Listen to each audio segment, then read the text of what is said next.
Welcome to my presentation of my community in words and pictures. I will be presenting the city in which I grew up, which is Bellevue, Washington. Here is a map of the various neighborhoods in Bellevue. I grew up here in Somerset, which is right next to Factoria, and we're going to be talking a lot about downtown Bellevue, which is here in West Bellevue. I have a couple maps here to look at as well. Here's another map of Bellevue that sort of shows the area with streets. As you can see, the 405 freeway is the main freeway that cuts through Bellevue, and it's bordered by Lake Washington to its west and Lake Sammamish to its right. And then on this site, is not opening, so I won't show you that, but it was just going to show that Seattle was just west of downtown Bellevue in its proximity to sort of the main city. So now onto demographics. Bellevue has a population of 147,599 residents, so it's a fairly large city. If we break it down by race, about 51% are white, 33% are of Asian descent, 7% are Hispanic or Latino, 4% are two or more races, just under 3% identify as Black or African American, and then less than 1% are Native American or Alaskan Native and Native Hawaiian or Pacific Islander. So I would say that for a suburb, Bellevue is a fairly diverse place. Here's Bellevue's age distribution. As you can see, about 5% of the population is under age 5, 79% of the population is 18 to 65, and then about 14% of the population is 65 and older. And the median age in Bellevue is 38.2 years old. So, and now look at Bellevue's religious affiliations. I've always heard that Washington State was the least religious state in the country, and I'm not sure if that's true, but these statistics do demonstrate that most Bellevue residents do not affiliate with a religion. Only about 38% of Bellevue residents consider themselves religious.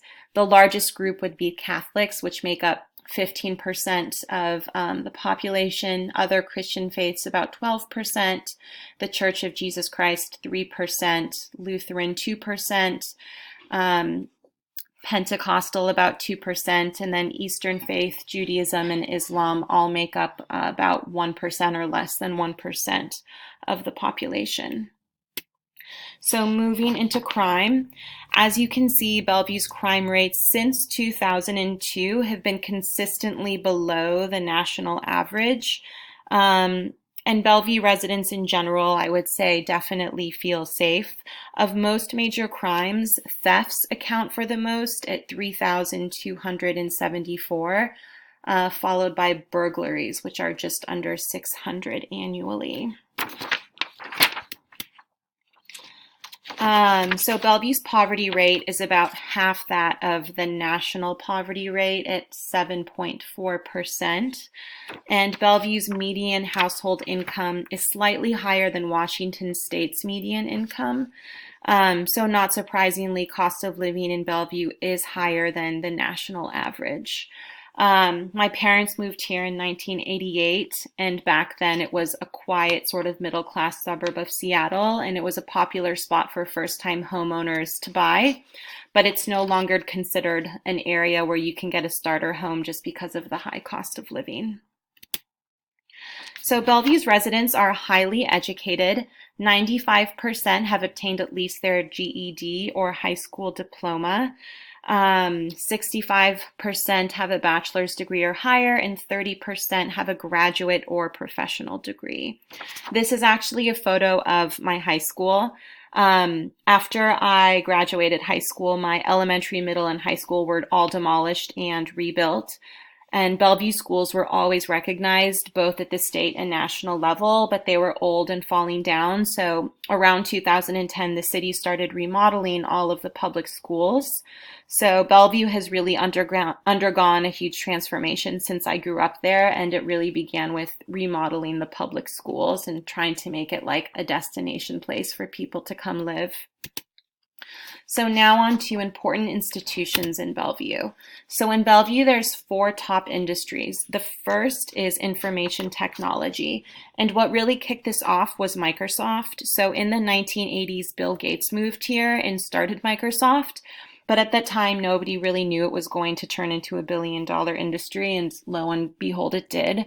So Amazon followed Microsoft, and now we have lots of organizations valued at tens of millions, if not hundreds of millions of dollars, setting up shop in downtown Bellevue, and it's just totally changed the city from when I grew up here. And a lot of this industry is responsible for the immigration to Bellevue, which is mainly people from China and India who come to work at the tech companies. So the second industry is business services and finance, management, architecture, and engineering. And the third would be retail. Let's see here. So downtown Bellevue is a billion-dollar industry and has the highest taxable retail sales per capita in the state. This plays a big part in the fourth industry, which is tourism. So one of the largest types of companies in downtown Bellevue is hotels. And the hotels are building convention centers, hoping that the tech giants who have set up shop there will host events in the area which attract people from all over the world. So Bellevue is primarily made up of small, mostly residential neighborhoods and communities. Downtown Bellevue takes up about 2% of Bellevue's land area. However, it creates 33% of the city's tax revenue. So this is why downtown Bellevue is in of itself an institution. In the last 2 years, it has increased its job base by 25%. And added 1.5 million square feet of office development. And in the last 10 years, it's doubled its number of residents. So when I was growing up, people moved to Bellevue to get away from the city and nobody lived in downtown. But now downtown has built numerous massive high-rises with cool lofts to attract wealthy young people looking to work in tech. So again, Bellevue is known for its public schools. It's a big reason that families move to the area, especially once their kids start high school. Bellevue College is also a staple of the city. When I was growing up, it was a small community college, but in 2010, it began offering bachelor degrees, and it now advertises itself as a 4-year university, and it serves about 32,000 students per year. One of the biggest attractions in Bellevue is its wildlife, forests, lakes, mountains, and parks. There are over 2,700 acres of parks and over 80 miles of trails to hike through. We have 3 environmental centers, botanical gardens, farms, and community garden patches. And recreation programs serve over 35,000 people each year. Bellevue's biggest festival is the annual Arts and Crafts Fair. It's been going on for 73 years, and it happens in Bellevue's downtown park. It features over 300 artists, including live performance art, and it attracts hundreds of thousands of people from all over the state. So now it's time to determine if Bellevue is a good community. So in Seeking a Good Community, created by The Ohio State University, there are 9 categories in which communities are analyzed. And I've created a list of pros and cons in which we can sort of talk through. So in terms of emergency preparedness and crime, Bellevue is definitely safe. However, the population is increasing exponentially, so there is overcrowding and terrible traffic. Additionally, the air quality is dropping, which could be due to construction and pollution from additional residents. Bellevue has a lot of goods and services, but whether they are available at an affordable price is debatable. There are people who have lived in Bellevue since it began developing in the 70s and 80s who can no longer afford, what the stores in Bellevue are selling. Then we have relationships that bind people together. I would say Bellevue provides most citizens an opportunity to have as many shared experiences as possible. And because neighborhoods are safe, people are out and about a lot. Additionally, a lot of children attend public schools, so people are super connected through that.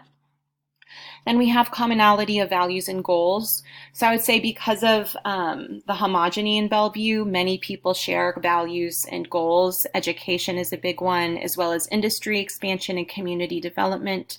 Residents continue to vote for measures in which they choose to expand the city, but they are also very environmentally minded. A big reason people come to Bellevue is the acres of forest and hiking trails. So despite development, residents are determined to keep as much green space as possible. So it's hard for me to say whether or not Bellevue achieves the whole person principle just because there are a lot of opportunities to connect with people. However, it's a big city and it's easy to be anonymous in a big city, and I don't really feel like I can say one way or the other on that one. There's a high amount of predictability, reliability, and routine. It's rare that things are out of the ordinary.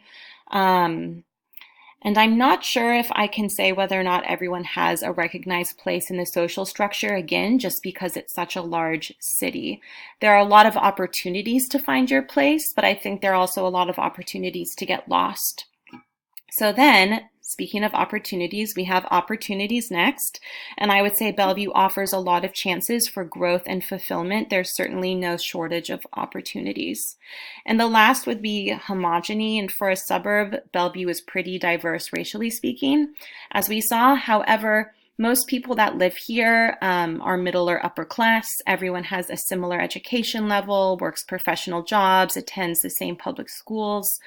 The tech industry brings a lot of people from China and India, so that is where most of the diversity comes from. But there are also so many wealthy people moving to Bellevue that a lot of the longstanding citizens are being displaced, and it's making it difficult for anyone who makes a modest living to live here. So overall, I would say Bellevue is a good community, but there are definitely areas for improvement. For example, Seattle, which is right next door, is experiencing homelessness at astronomical levels. You know, Bellevue certainly has the space and resources to help, and in my opinion, should. It tends to be sort of an exclusive city, and I wish that it was open to more people. But overall, it would definitely be a great area to live in as long as you can afford it. Thank you so much. And here are my references.